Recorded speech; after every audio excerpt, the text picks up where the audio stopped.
The wildfires are starting to ease tonight in parts of BC's interior, but the losses are growing, and so too is the frustration. Some residents say they feel abandoned by the province. Renee Filipponi has our top story. Yeah, the house that was there was a super nice house. Along the north shore of Shuswap Lake, waterfront homes have burned to the ground. The fire leaving only chairs on the beach and a Canadian flag. What's the level of frustration of people in this area? Right here. It's up there.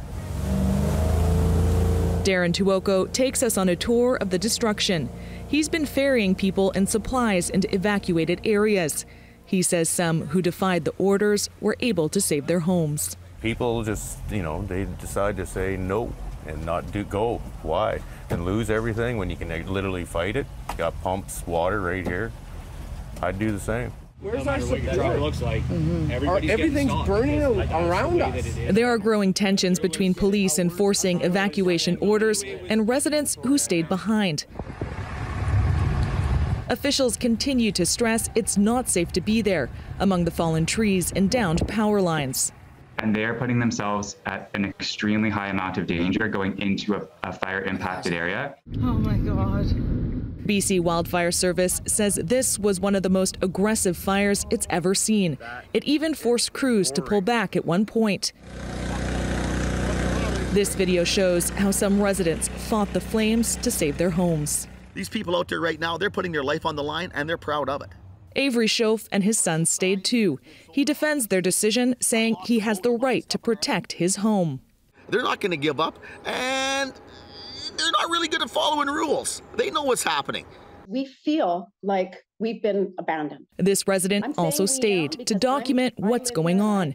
She says the community needs much more support. But there are many people that have lost their homes, some people who have lost their businesses, and some people who have lost their homes and businesses here. Some evacuees took their concerns directly to BC's Premier on his first visit to the fire zones. They're getting arrested.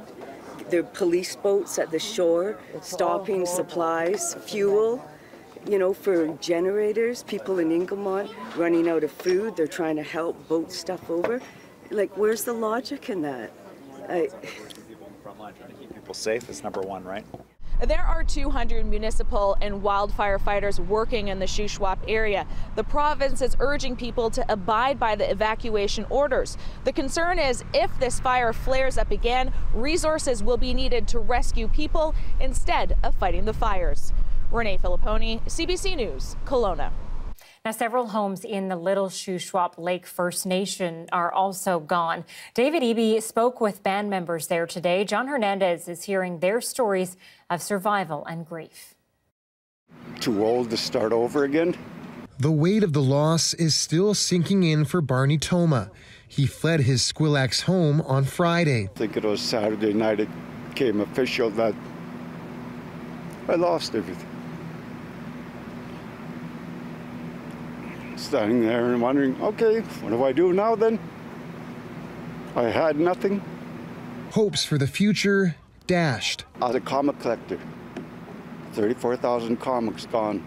That was my retirement fund. Stories of loss and survival at this Kamloops evacuee camp heard firsthand by BC's Premier this morning. Barney's brother, the chief of the Little Shuswap Lake First Nation, also lost his home. I got my wife out with seconds to spare. Wow. And me and my brothers and that, we had to run to the river. And we got trapped underneath the bridge, and we thought, this might be it. But frustrations were also palpable in this camp, mounting concerns for those who have defied evacuation orders to fight fires themselves. Police boats at the shore, stopping supplies. This Lee Creek couple shown earlier lost their homes days ago. I've got brothers up there right now fighting to spot fires, and they stayed. And they need help. We need the cops to quit hindering the fire suppression. If there's looters, so what? It's only materials. We want to save the community. But that's not how BC's Premier sees it. This is an incredibly fluid, dynamic, and dangerous situation. The emergency response teams are doing the best they can in very challenging circumstances. And my best advice to everybody is to listen to those emergency frontline responders. Messaging that's gotten through to many of the thousands of evacuees in the Shuswap region who believe crews are doing their best. I've fought fires for over 40 years too. I know what goes through, and you do what you could, where you could, how you could. A show of support during a time of tremendous loss. John Hernandez, CBC News, Kamloops. Okay, so clearly we're hearing it. A lot of frustration in the Shuswap area over how this fire is being handled. Let's bring in our Justin McElroy live with more on this. Justin, a lot more anger in that area compared to what we've seen with past fires, but also compared to what we're seeing in Kelowna at this point. What is behind the difference?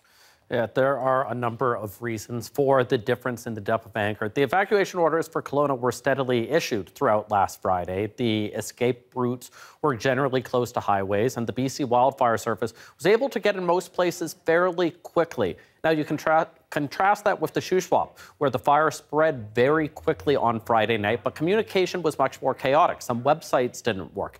And because of the geography of the North Shuswap as well, it took a while for firefighters to establish a large presence in areas like Scotch Creek and Lee Creek, Celesta, many of those smaller communities, which meant that locals who decided to stay or felt that they were already trapped had already started their own strategies for fighting the fire. And as a result, there's been more tension with the government than you might expect to see with most wildfires. Okay, and Justin, we heard from the Premier there at the end of John's story. Do you expect any changes from the government in this strategy? You know, we've heard from local officials that communication has improved since Friday and Saturday in terms of getting to local residents what they need. But in terms of overall strategy, no. And the province is facing an uphill battle when it comes to trust, particularly over the allegations of equipment being stolen. Now, ultimately, a lot of things can be true. The government does need cooperation in highly dangerous situations like this. And there are legitimate concerns from them in how some people have disobeyed orders. But the province got to the situation late. People are protective of their properties, and it's a hard conflict to untangle in the middle of a crisis like this one. All right, Justin McElroy, thank you. Let's go to Kelowna now, where the reality of the number of properties destroyed by fires is getting even clearer. At this point, it looks like up to 200 structures are gone across the region. Our Brady Strachan is live in Kelowna with the details. Brady, what more can you tell us? Well, Anita, you can see behind me, we can finally see the hills and behind us here. That's a sight we haven't seen in a couple of days here because the area has been so socked in with smoke. And that is also allowing emergency officials to get a better look from the sky at the damage. Off camera here, we're finally seeing hints of the blue sky. There's a little bit of wind that's taking the smoke out of here. West Kelowna Fire Chief Jason Brolin addressed this when he talked about finally looking at the area and getting an idea of how many structures were destroyed. The smoke is going to lift today. We're going to start flying planes again. We're going to see our friends from the Wildfire Service out there hard at work. But the mountains around our community are going to look different. We haven't seen them since the fire, and it might be pretty dramatic to start to see what we've lost out there. And Anita, Chief Brolin said now begins the really tough work of having to talk to homeowners about their loss and confirm those kind of details. We have some numbers, some more official numbers. You mentioned around 200 or a bit less than 200. Fire Chief Brolin said they expect about a little less than 70 in the West Kelowna area, about 20 on West Bank First Nation land, also in the area, and about close to other officials estimate that the communities further along West Side Road, there could be up to 100 structures lost, and then a handful more over in the Kelowna and Lake Country area. So if we're getting close to 200 structures lost, you can imagine this is a really devastating amount of destruction that we're getting a clearer idea of here in the Kelowna area, and it's getting close to the numbers of in 2003, the last time there was a really horrific fire year here in the Okanagan.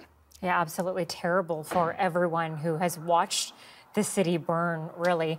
You know, Brady, we just had Justin McElroy on talking about how there's been so much tension in the Shuswap and how that's been different from Kelowna. But now we're actually hearing that there is some tension starting to creep in to Kelowna as well with the way things have been handled. What can you tell us about that?